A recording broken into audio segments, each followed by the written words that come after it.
¿Me indican, por favor?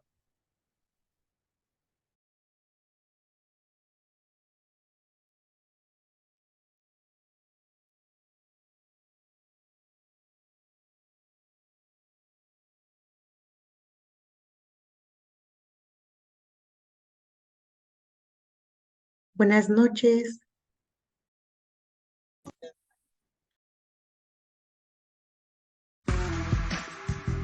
Universidad Nacional Autónoma de México, Facultad de Estudios Superiores Aragón, posgrado en Pedagogía, Escuela Normal Bilingüe e Intercultural de Oaxaca, Universidad Pedagógica Nacional, Unidad 095 Azcapotzalco, Universidad Pedagógica Nacional, Unidad 151 Toluca, Universidad Rosario Castellanos y la Red de Investigación en Lenguas y Lenguajes en Educación Plurilingüe y Comunitaria presentan segunda temporada, Seminario Didáctica de la Lengua. La lengua, ventana al mundo en comunidad y con la vida.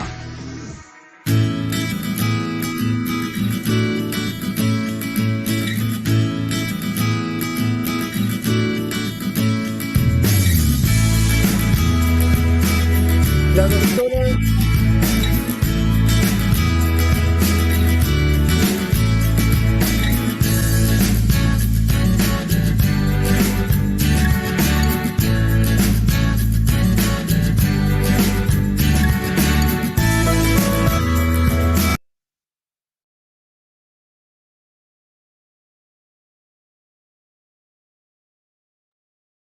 Perdón, disculpen, es que pensé que ya había terminado la cortinilla. Una disculpa.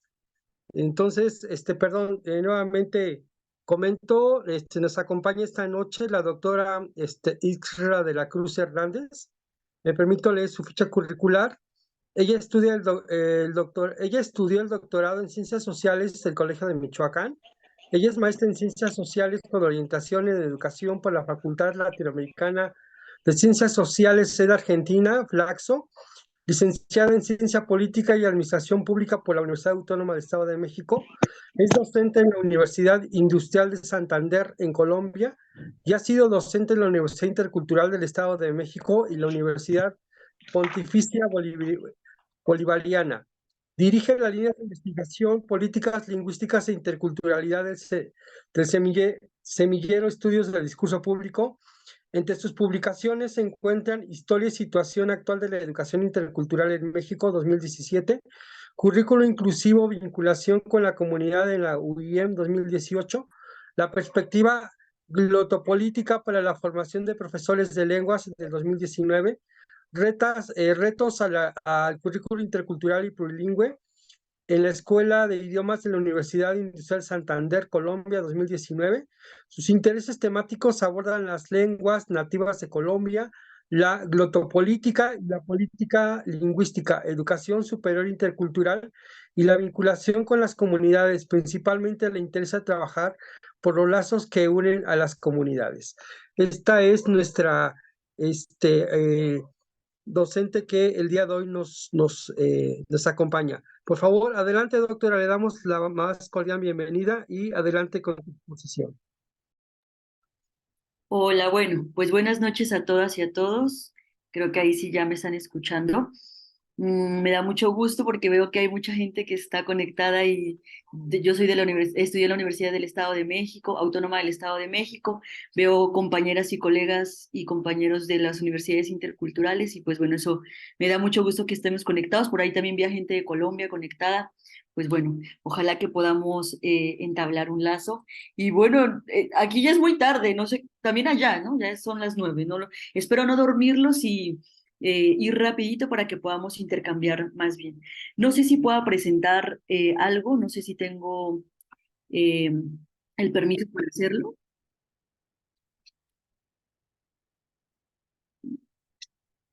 Si alguien me indica, no. Sí, lo tiene. Ah, bueno, listo, listo. Bueno, entonces voy a presentarles, sí, algunos cambios y avances que hemos realizado en la Universidad Industrial de Santander. Esta universidad está en Bucaramanga, que es parte del nororiente de Colombia. ya pegadito a Venezuela o cerca de Venezuela. Y a esta escuela de idiomas yo llegué en el año 2017. Llegué de México, de trabajar en la Universidad Intercultural del Estado de México. En la Universidad Intercultural del Estado de México, como bien saben varios colegas, yo tenía adelantado un proceso de trabajo de vinculación con las comunidades y estaba aprendiendo la lengua ñatro. Mis abuelos son hablantes de la lengua ñatro, otomí o ñañú, y bueno, pues yo me interesé por una lengua nativa de México también. Entonces, bueno, hubo ahí como varios procesos de sensibilización previos a que yo me interesara mucho más en las lenguas. Si bien no son procesos que he terminado o que he concluido, son procesos que me han acompañado desde pequeña, ¿sí? Mis abuelos fueron hablantes, de lengua indígena hasta su muerte, y bueno, pues eso todo el tiempo me interpelaba, aunque yo no crecí pues tan cerquita de ellos, ¿verdad?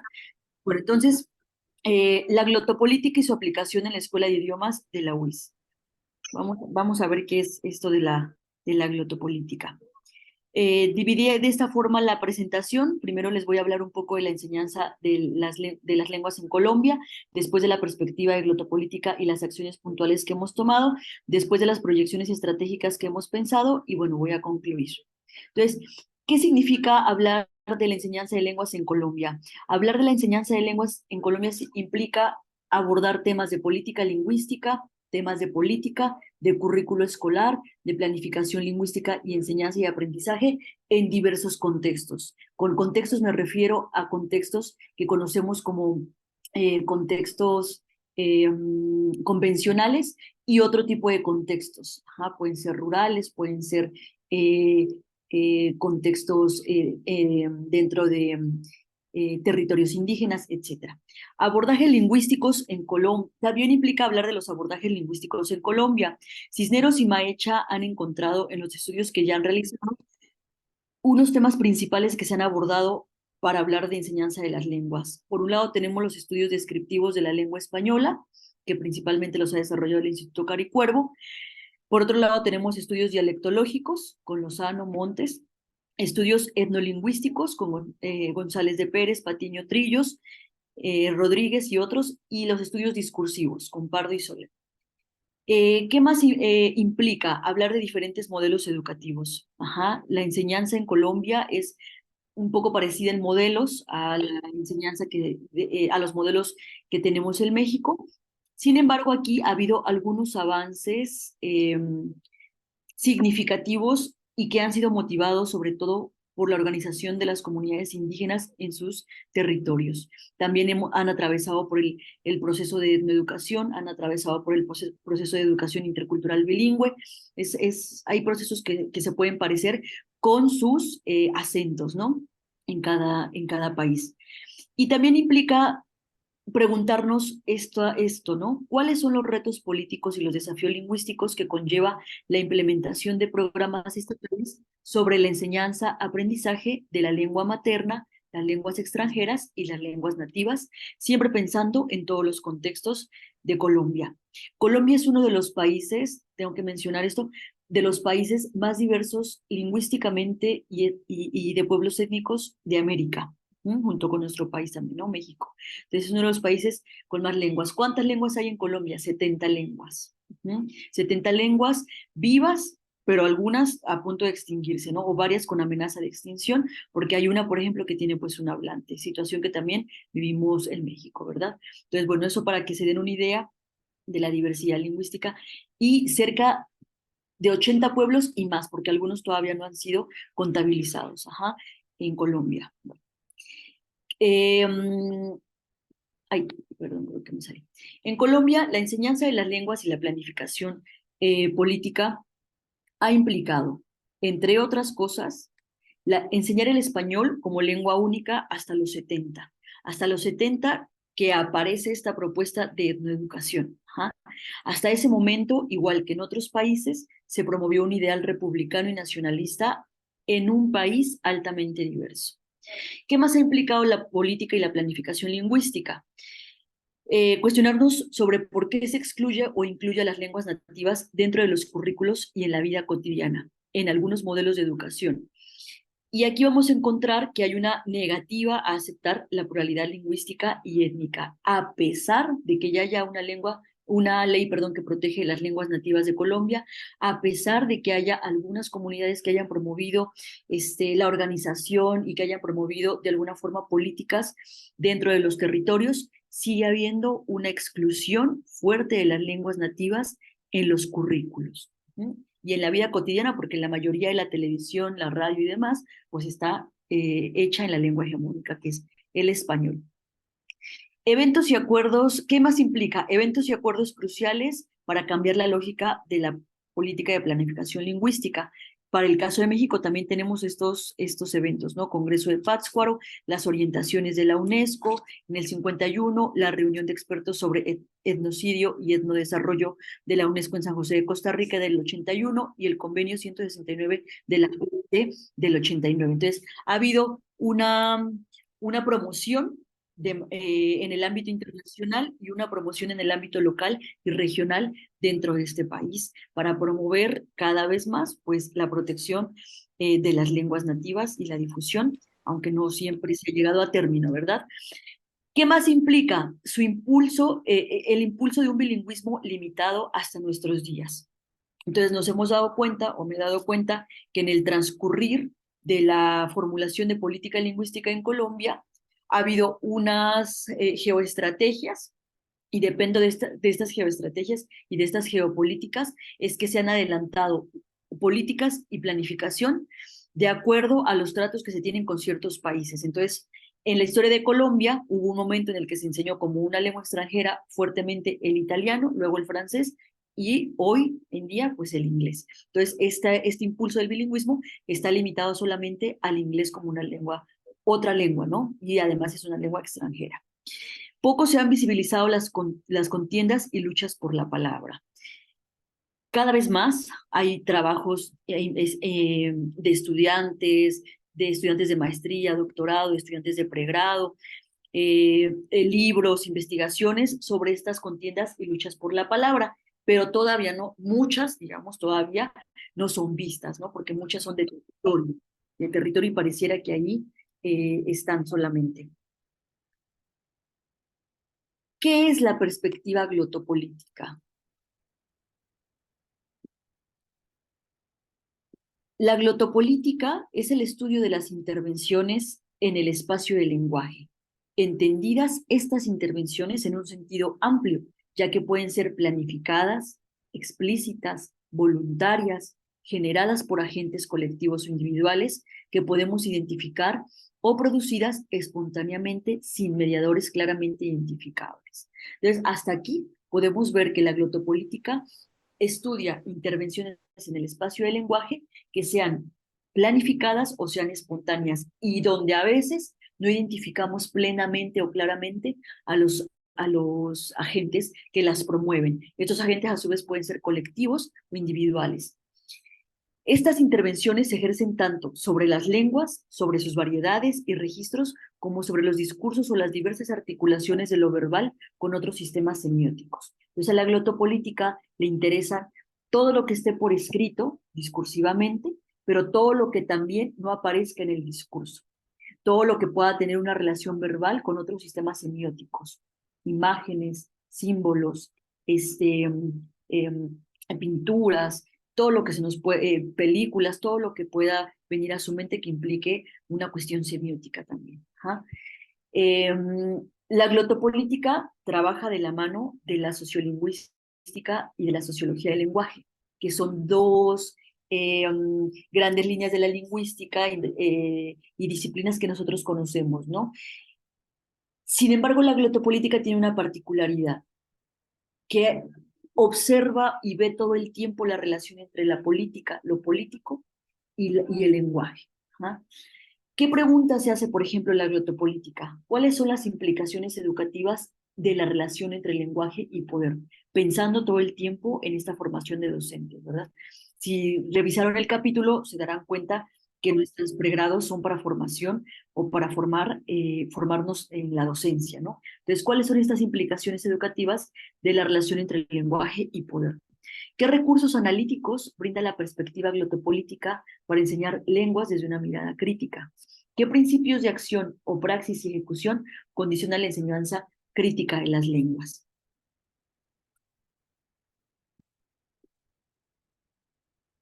Como ya lo dije, la glotopolítica va de la mano, en todo caso, es un enfoque que retoma la sociolingüística y de la sociología del lenguaje desde un enfoque crítico, político y discursivo.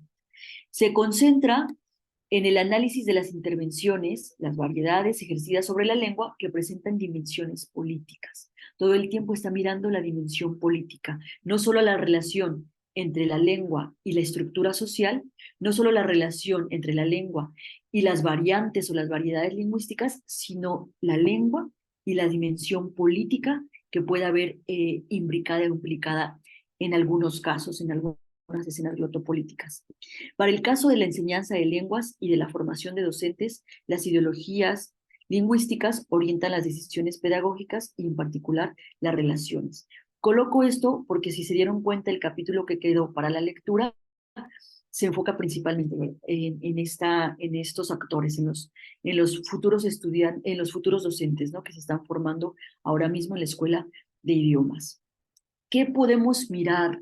¿Qué podemos estudiar e investigar con la glotopolítica? Desigualdades discursivas, el derecho a la palabra, ¿no? Las desigualdades que generan o se generan en diversos contextos, en diversos espacios. Podemos analizar los discursos metalingüísticos que bajo diferentes condiciones ideológicas y materiales producen y modifican representaciones sociolingüísticas políticamente relevantes. Por ejemplo, con respecto a esto de discursos metalingüísticos, podemos ir al diccionario de la RAE y podemos buscar qué significa, cuál es el significado de femenino y masculino. Y vamos a ver que ya hay unas representaciones sociolingüísticas que producen y modifican no solamente lo lingüístico, sino a los sujetos a los que están nombrando, ¿no? Como lo femenino y como lo masculino. O en su momento la palabra gitano, ¿no?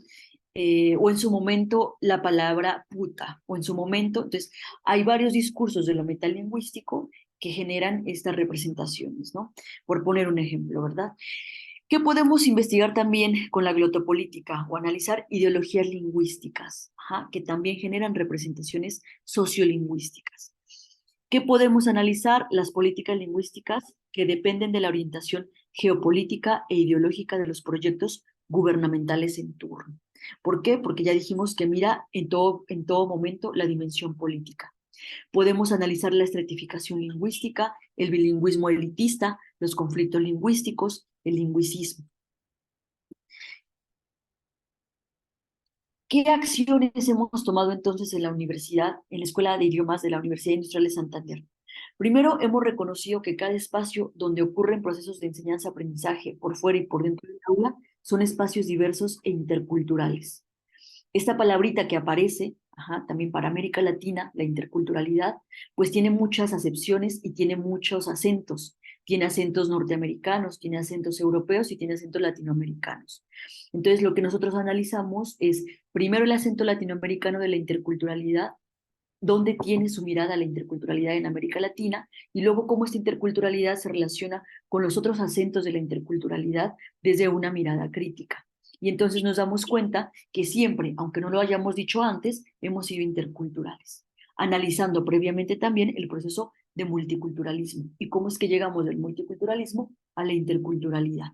Entonces analizamos cómo es que dentro de nuestro salón nosotros somos un mar de sujetos, de gotitas de diferentes procedencias, ¿no? Y que nos comunicamos y que guardamos ciertos códigos para entendernos. Entonces, partimos de ahí, de la diversidad, de la diferencia y de la desigualdad, para reconocernos en un plano intercultural. Trabajamos con diversas comunidades de hablantes. Entonces, por ejemplo, reconocemos que hay hablas, o que las podemos denominar como hablas, el hablañera, ¿no? El hablañera, los hablantes que vienen de diferentes zonas, los compañeros que vienen de la costa, los compañeros que vienen del sur de Colombia, los compañeros que vienen del nororiente, los compañeros que vienen del este, etc.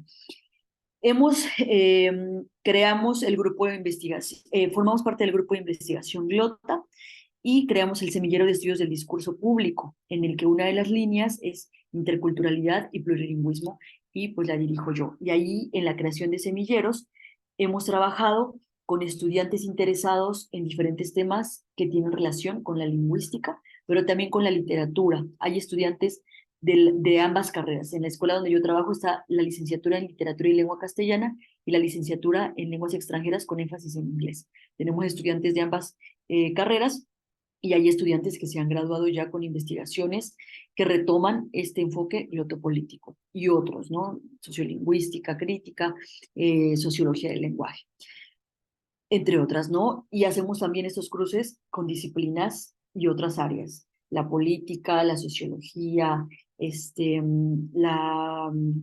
la psicología, etcétera, y otras. Se adelantó la reforma curricular en el año 2017, antes de que yo llegara, yo llegué en el 2018, y en esta reforma curricular se incluyeron asignaturas que tenían como de base la propuesta de formar a futuros docentes desde una mirada intercultural. Sin embargo, esta reforma del 2017 tenía fuertemente una mirada intercultural enmarcada en la Unión Europea, en la propuesta de la Unión Europea de la interculturalidad. Pero aún así, aunque estaba enmarcada solamente en este acento de la interculturalidad, se logró aprobar la creación de algunas asignaturas que comenzaron un abordaje más crítico desde la lingüística. Por ejemplo, se añadió la asignatura de lengua de señas, la asignatura de lenguas nativas. Primero la di yo, la impartí yo, y después, en el año 2019, se contrató a la profesora Mariela Pujimo y Jaramejoy, profesora egresada de esta escuela, profesora indígena, profesora hablante de la lengua inga, y se cambió el nombre a lenguas nativas con énfasis en lengua inca. Y eso fue así dar un paso agigantado, ¿no?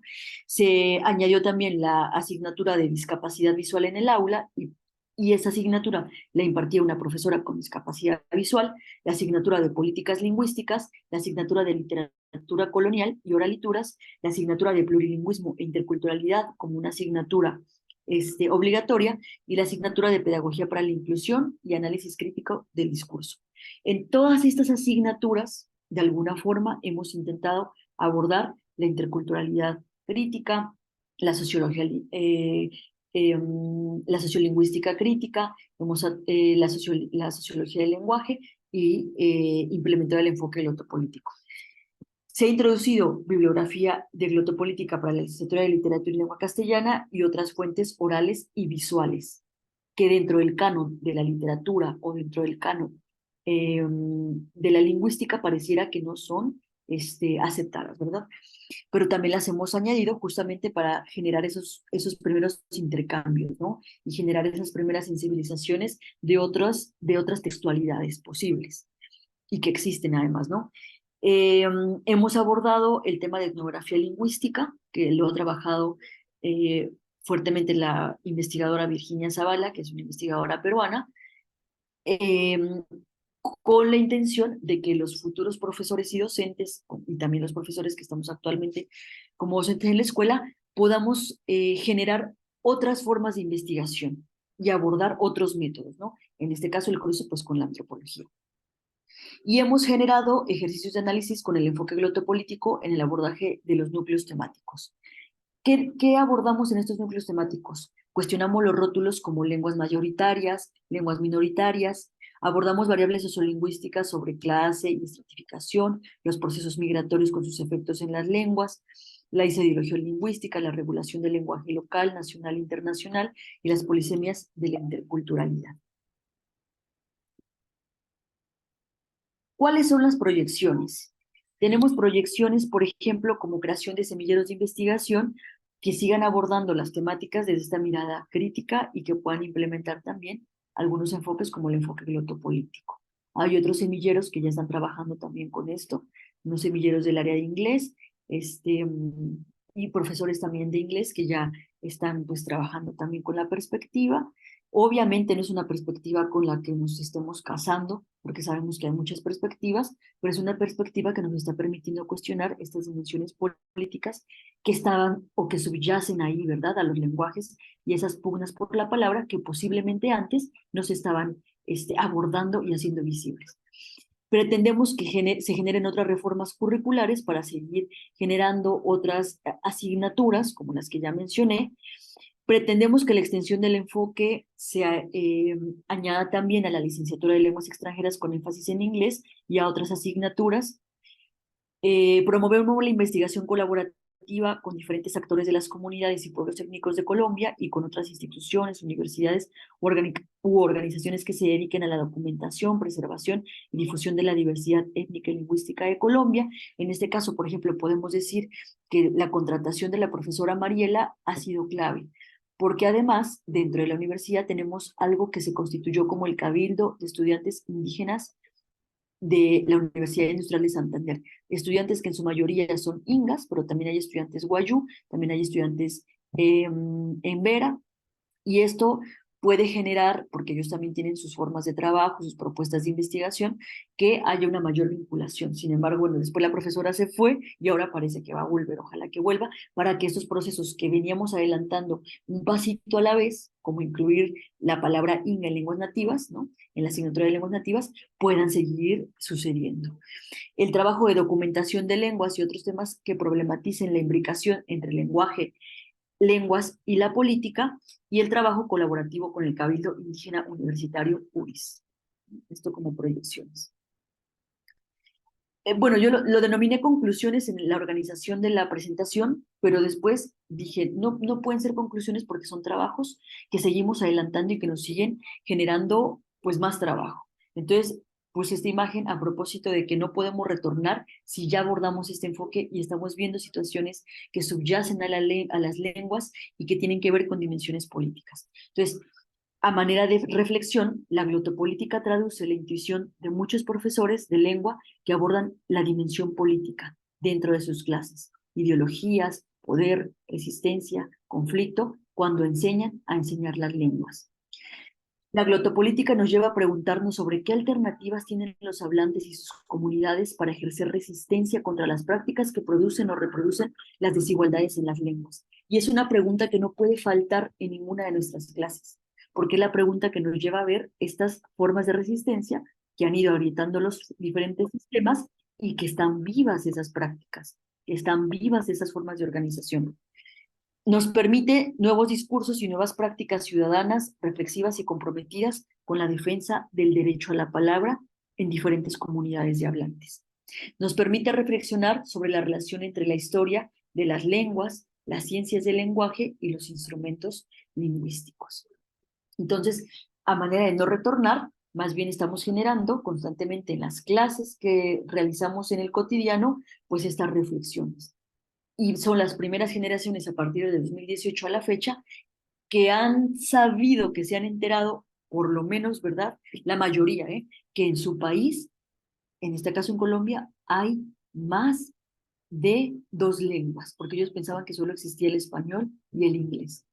Hoy en día, nada más por decir un dato, saben que hay 70 lenguas en Colombia, no todas documentadas, incluso los pueblos de Colombia reconocen que hay más, porque hay algunas sin documentar, y que hay más de 80 pueblos en Colombia. Entonces ya esta primera parte de sensibilización, al parecer, le estamos cumpliendo. La segunda parte de generar proyectos de investigación con los que los estudiantes se gradúen, también parece que la estamos cumpliendo. Ya la última tesis la trabajó la profesora Mariela con un estudiante, un poco cuestionando esas miradas y representaciones de ideología lingüística sobre el inglés en algunas comunidades indígenas. Y así, ¿verdad? Poco a poco, el semillero que está vivo y activo, y bueno, poco a poco hemos ido adelantando la Feria de las Lenguas, la celebración de las lenguas nativas de Colombia y la lengua materna, que la celebramos cada año. Incluimos y traemos siempre invitados que no solamente son investigadores, sino gente de las comunidades, autoridades de las comunidades, donde estamos generando estos intercambios. En una universidad convencional, ¿no?, porque esta es una universidad convencional. Además que hay otros tipos de universidades también aquí en Colombia, una nada más, la Universidad Intercultural Autónoma Indígena Intercultural, que está en el Cauca, la Universidad MISAC y la UNAL, que también trabaja estas temáticas, la Universidad Nacional de Colombia, Amazonía, y la Universidad de Antioquia, la Universidad de Cali, que son las universidades que están adelantando estas investigaciones, la Universidad del Atlántico también, ¿no?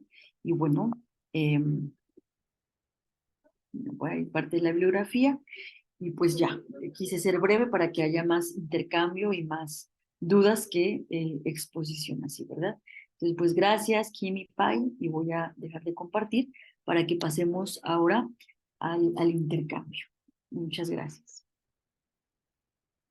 Muchas gracias, agradecemos a la doctora y bueno, pues más bien invitamos a los compañeros, a las compañeras que si gustan tener alguna inquietud, por favor, es el momento para que podamos preguntar, intercambiar ideas, dialogar, ¿verdad? Entonces, pues dejamos abierto el espacio o si no pueden, bueno, alguna razón no pueden ustedes aprender su micro, pueden escribir ahí en el chat. Me parece que ha sido de todos los eventos que hemos tenido, me parece que ha sido una propuesta muy interesante, sobre todo a analizar el tema de las lenguas, ¿verdad? Visto desde otro escenario, desde otra perspectiva, nos da una idea mucho más completa en torno a las relaciones, no solamente lingüísticas y de entendimiento, sino de poder. Y me parece que es ahí donde justamente valdría la pena, bueno, pues retomar situaciones, ¿verdad? Araceli tiene la doctora Araceli tiene levantada la mano. Adelante, doctora, por favor.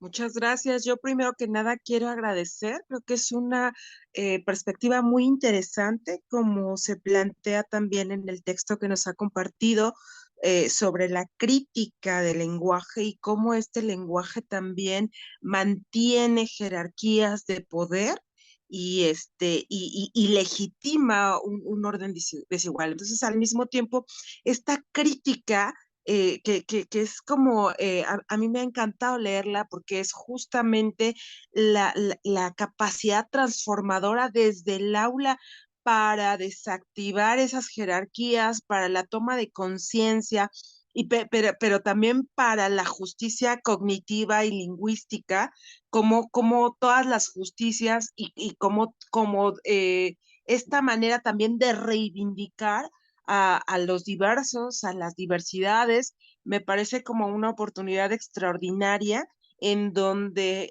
se puede ver también el papel importante o la mirada importante del trabajo transdisciplinario, interdisciplinario,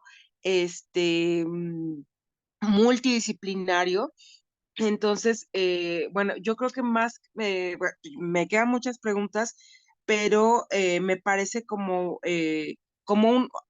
una de las cuestiones necesarias, uno de las perspectivas importantes o muy importantes que contribuye también a repensar colectivamente, interdisciplinariamente, estos cuestionamientos, a lograr esa capacidad transformadora desde el aula.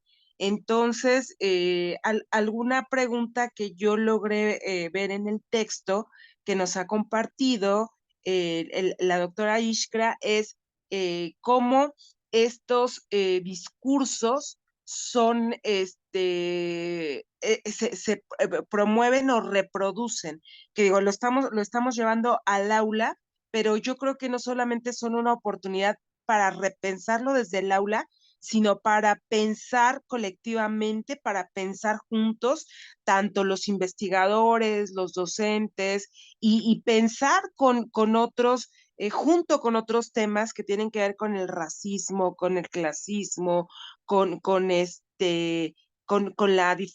múltiples diferencias y jerarquías, incluso quizá la pregunta podría ser cómo esta interseccionalidad también, o esta mirada de la interseccionalidad también nos ayuda a incorporar esta glotopolítica como una herramienta, como un instrumento para generar esos cambios y esas transformaciones a partir de la reflexión de las desigualdades, del conjunto de desigualdades que operan y que son invisibles y que se naturalizan, y son invisibles justo porque se naturalizan en las interacciones y se legitiman en la palabra. No sé si ya con tantas cosas que dije, a lo mejor ya no dejé clara la pregunta, pero es quizá cómo esta glotopolítica y puede tener también, si esta política quizá tiene también un enfoque de interseccional en esta transformación, en este papel o como herramienta de transformación. Muchísimas gracias, muchas felicidades a nuestra ponente y abandono el micrófono. Sí, muchas gracias, doctora Araceli. Por favor, adelante, doctora, si es tan amable. Sí, bueno, ay, no me digan doctora, yo apenas voy a comenzar el segundo año del doctorado, también como ustedes, estoy en la misma, díganme Iskra. Creo yo que la glotopolítica está interesada en el sentido en que, como la interseccionalidad nos permite ver las capas, ¿no? Nos permite ver por capas, por ejemplo, los feminismos, nos permite ver por capas, las negritudes, nos permite ver por capas. Entonces, yo creo que la glotopolítica estaría interesada en escenas que tienen que ver con cuestiones de lenguaje, ¿no? Cuestiones de lenguaje que pareciera que también están ahí subyacentes y en capas, ¿no? O sea, por ejemplo, a ver, para poner un ejemplo, ¿no? Si es que se relaciona o si puede analizar algo con la interseccionalidad. Podría analizar los diferentes discursos de los feminismos para ver el tema de la interseccionalidad ahí. Entonces, el feminismo radical, el feminismo negro, el feminismo blanco, el feminismo indígena, el feminismo, entonces estos diferentes feminismos los podría analizar, ¿no? Y por ahí, por ejemplo, la interculturalidad sí parte también de la interseccionalidad. Y la interculturalidad es un concepto que abordamos en la glotopolítica, tanto en su modo funcional, ¿no? La funcionalidad de la interculturalidad, como en una interculturalidad más crítica que cuestione el statu quo.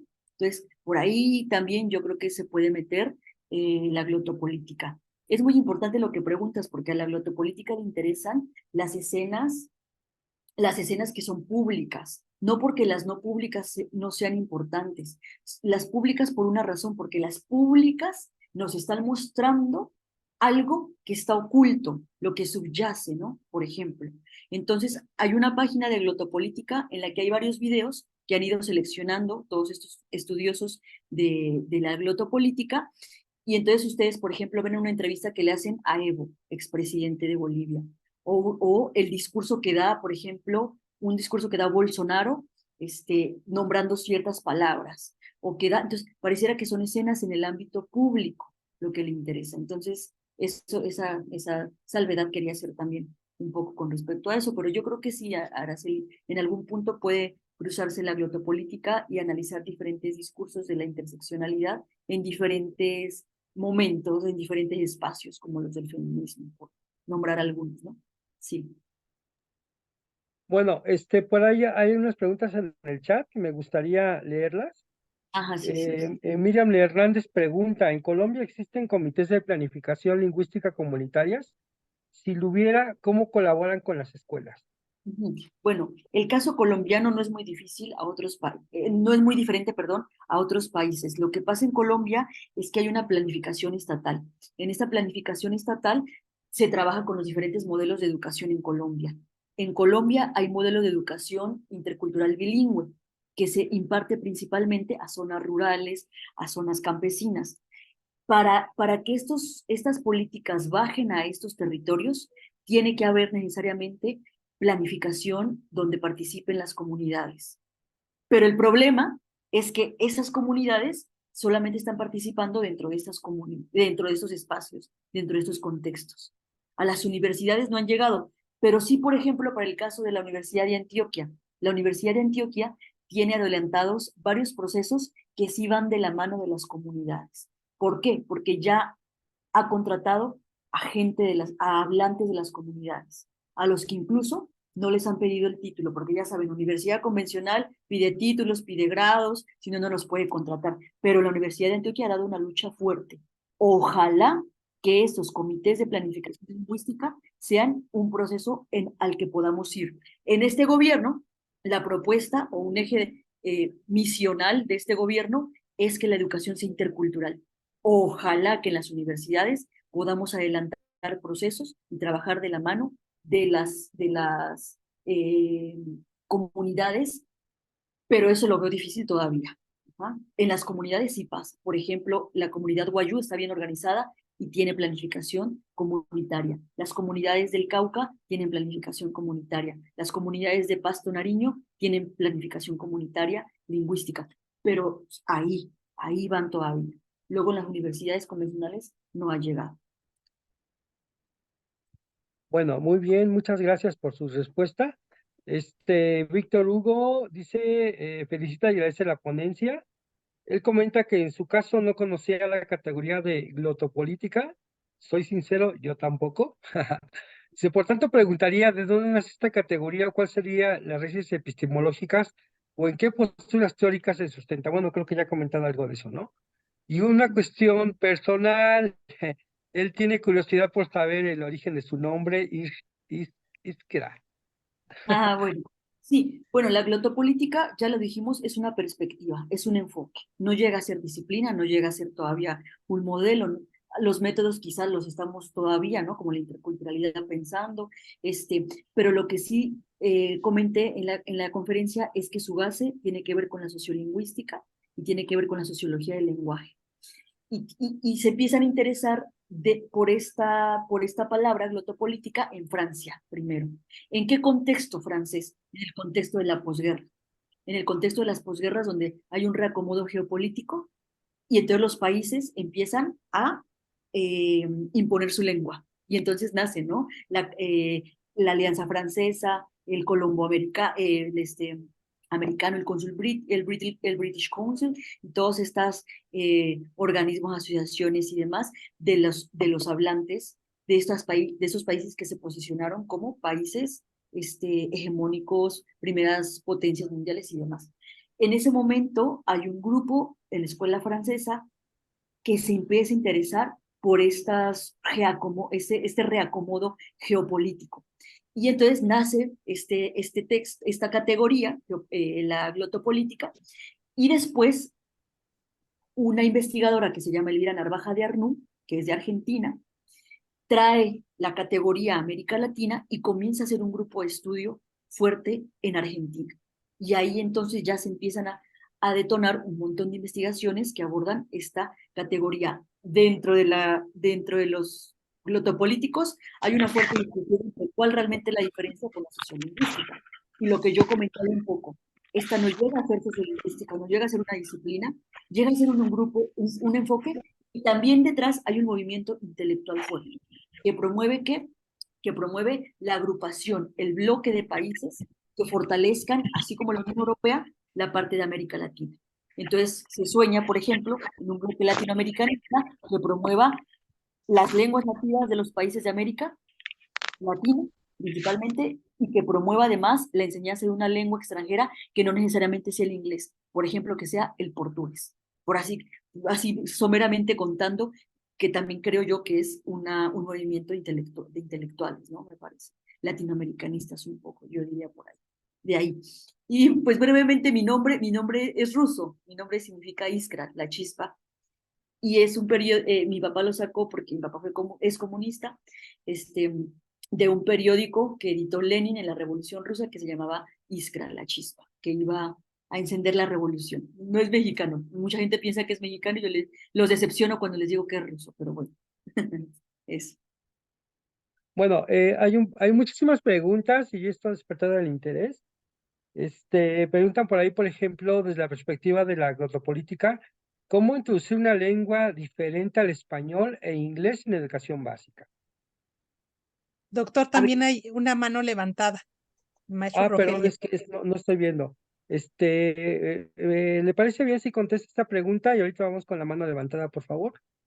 Ajá, dice, ¿cómo introducir una lengua diferente al español e inglés en educación básica? Yo creo, a ver, yo creo que los cambios que se han adelantado en la universidad donde yo trabajo tienen que ver con que se promueven reformas curriculares.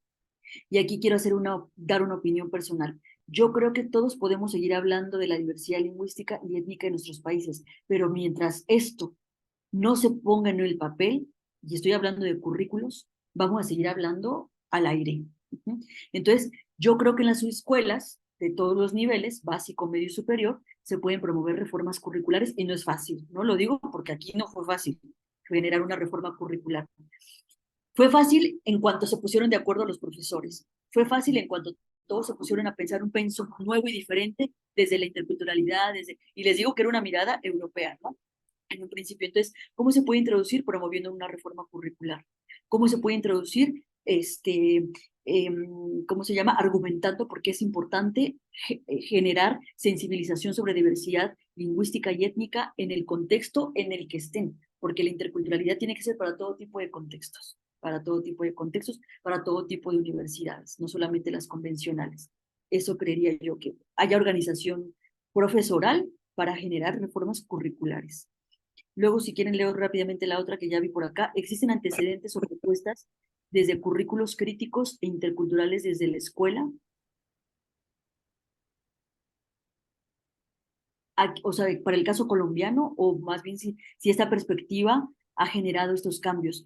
Pues que nosotros sepamos, en Buenos Aires, por ejemplo, también se han adelantado algunos cambios curriculares desde esta mirada glotopolítica, por lo que les digo, porque una de las principales investigadoras que trajo este enfoque a América Latina, pues está en Argentina y ha promovido ahí fuertemente estos cambios curriculares hacia una mirada crítica, y ya obviamente ya la bibliografía ya aparece con este enfoque, ¿no? Principalmente. Y bueno, ahí hay otros intercambios, o sea, para hablar del caso argentino, hay otros cambios curriculares que no necesariamente se han hecho desde la glotopolítica, pero que cada vez más por los grupos de investigación se van articulando.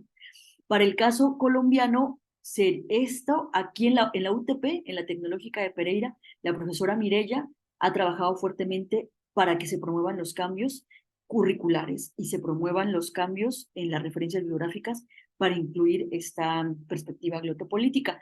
Y para el caso de la UIS, luego en básica, escolar, primaria y secundaria, no se han adelantado transformaciones. Esto ha sucedido más en la universidad, dado que los profesores que abordamos esta perspectiva, pues somos universitarios la mayoría. Pero qué bueno que lo preguntas, porque mira que hemos pensado y nos hemos enfocado solo en la universidad, pero no hemos pensado todavía el preescolar, la básica, primaria, secundaria y media. Y me parece que es muy bien. Vamos con la última pregunta por el tiempo. Yo creo que van a quedar muchas preguntas en el tintero. Una disculpa, quizás de manera personal puedas ahí contestar con un mensajito, pero sí, tiene levantada la mano Rogelio. Por favor, Rogelio, con tu pregunta estaríamos cerrando, no antes, sin darle la palabra al doctor Gervasio y al doctor Antonio, por favor. Entonces, Rogelio, por favor, si eres tan amable. La socamate miek, ni yolpaqui miek tishini yuatzintli, no toca Rogelio Hernández Rojas, Piali, Chicabateca. Bueno, lo saludé en idioma náhuatl, la lengua náhuatl, que yo lo hablo, y gracias por la invitación, Iskra, y bueno, muy buena ponencia. Más que preguntar, yo agradezco esta temática glotopolítica. Hace 2 años recibí un curso, sí, de glotopolítica, me gustó mucho. Ahí, ya me acuerdo con Daniel, sí, recibí un curso y me gustó, sí. Y bueno, yo soy de aquí de México, del estado de Veracruz, de lugar nahuablante, de las Sierra Altas Montañas. Y bueno, gracias a esta cuestión, yo soy docente de una escuela particular, y bueno, quiero compartir así en resumen que estoy dando la lengua náhuatl. Estamos haciendo algo, y sobre todo ahorita me invitaron también, aparte de la escuela particular, en la Universidad Veracruzana Intercultural, ahorita que tocaba el tema, estamos con la cuestión de lenguas, ¿sí? Y estamos viendo toda esta parte de lo que viene siendo como la parte no glotopolítica, pero sí llamada sociolingüística y sociología del lenguaje.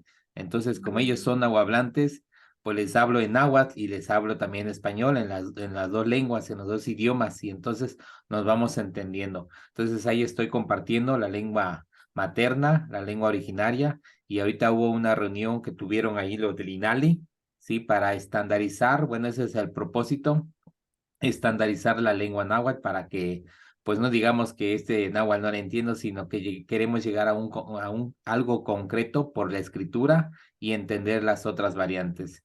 Es lo que puedo compartir, les agradezco y pues bueno, mucho gusto a todas, a todes y bueno, un gusto para saludarlos en esta noche donde se encuentre y quiero seguir escuchando esta parte porque me gusta, me interesa. Yo más que hablo del náhuatl, que doy clases de náhuatl, quiero seguir enriqueciendo mi lengua materna. Muchas gracias, Tlazocamati Miel. Gracias.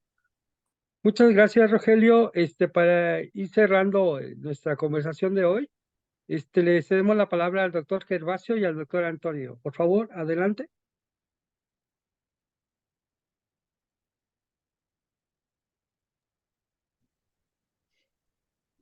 Muchas gracias, doctor Saúl. Pues nuevamente el agradecimiento a la maestra Iskra. Creo que, como hemos comentado aquí, ha puesto también un punto muy importante sobre el escenario del tratamiento lingüístico, ¿no? Y me vienen a la mente muchas cuestiones ahorita que decía, por ejemplo, el significado de su nombre, ¿no? Pues tiene que ver justamente con esta cuestión de la glotopolítica, porque remite a una cuestión histórica, a una cuestión del lugar de espacio, pero con una perspectiva justamente de política y de poder, ¿no? Como se menciona desde ahí. Y esta cuestión del abordaje de todos estos elementos, pues hay una perspectiva, ¿no? Y me parece que ha ido ganando terreno esta cuestión del como enfoque, ¿no? En el tratamiento, ya no solamente o meramente en el tratamiento lingüístico, sino que toda esta perspectiva educativa, por ejemplo, ¿no? En ese sentido y cómo se abraza de estos otros elementos interdisciplinarios, ¿no? Entonces, y eso me recuerda también estos elementos, por ejemplo, en Bogotá hay como estos elementos como la casa Kyusmui, ¿no? De los de Bosa.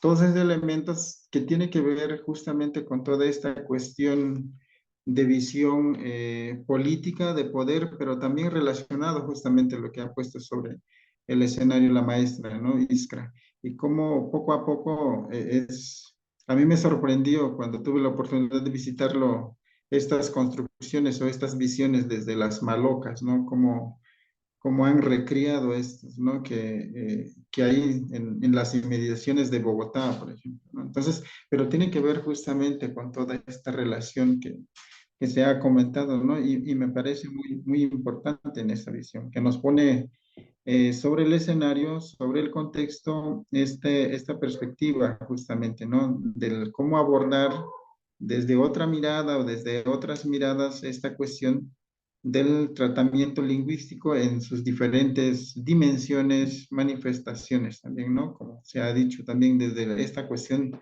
de las actitudes o de las ideologías lingüísticas, ¿no? Y cómo esto van convergiendo justamente en el terreno de la enseñanza, ¿no? En ese sentido. Y bueno, ese sería mi comentario. No sé, doctor Carrillo. Sí, bueno, yo también me uno a la felicitación.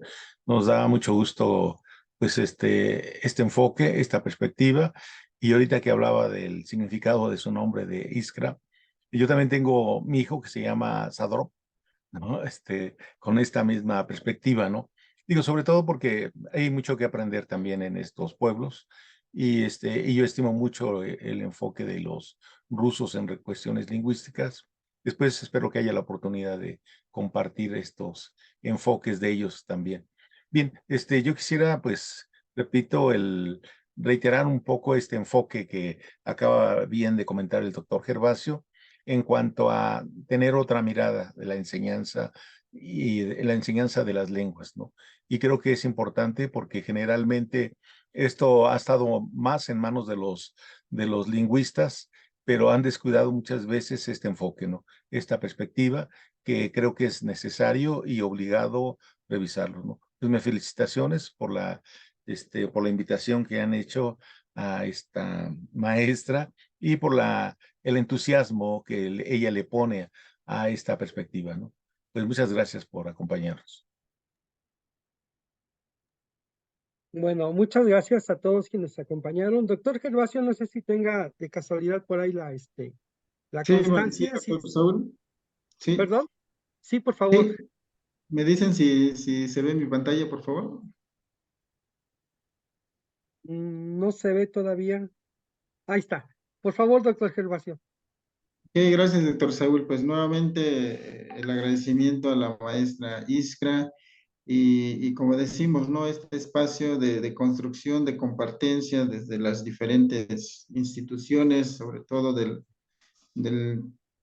posgrado en pedagogía, de la línea de investigación de didácticas de la lengua, y justamente de ahí se deriva este seminario especializado, pues por su acompañamiento y por poner nuevamente esta cuestión que decíamos en perspectiva, este enfoque que han estado trabajando y que para nosotros es muy importante, ¿no? Esta perspectiva, esta nueva visión, y justamente aterrizado en esta cuestión del ámbito de la enseñanza, ¿no? Por un lado. Entonces, lo agradecemos infinitamente nuevamente por haber impartido la ponencia titulada La glotopolítica y su aplicación en la Escuela de Idiomas de la Universidad Industrial, en el marco del Seminario Didáctica de la Lengua, el día de hoy, 27 de noviembre del 2023, y lo firma el coordinador del posgrado en pedagogía, el doctor Carlos Antonio Aguilar Herrera. Entonces, nuevamente el agradecimiento, maestra, y esperamos contar con usted en los subsecuentes también días de este seminario, ¿no? En los diferentes espacios que tenemos ahí también desde la red, donde estamos constituidos, y en ese sentido seguir, ¿no? Desarrollando esta compartencia y seguir justamente compartiendo ideas, ¿no? Muchas gracias nuevamente. Bueno, muchas gracias, y ojalá, maestra Ixtra, que nos pueda seguir acompañando en las siguientes sesiones, y también invitarla a que se incorpore a la red que estamos construyendo. Por favor, doctora Lucy, ¿puede poner usted la cortinilla? Gracias. Y muy agradecido a todos y todas.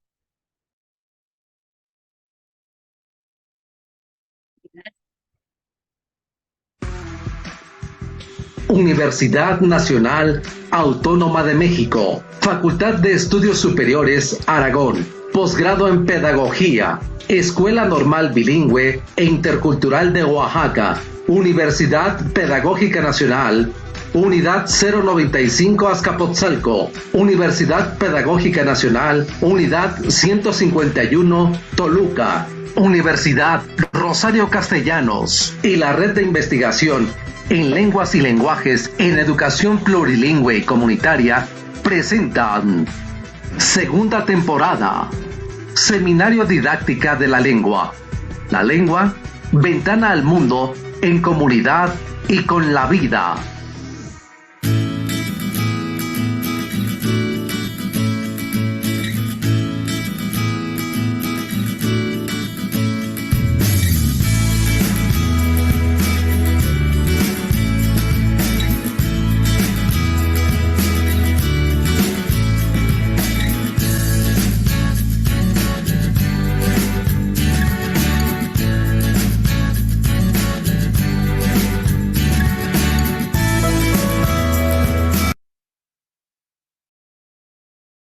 Que tengan una bonita noche.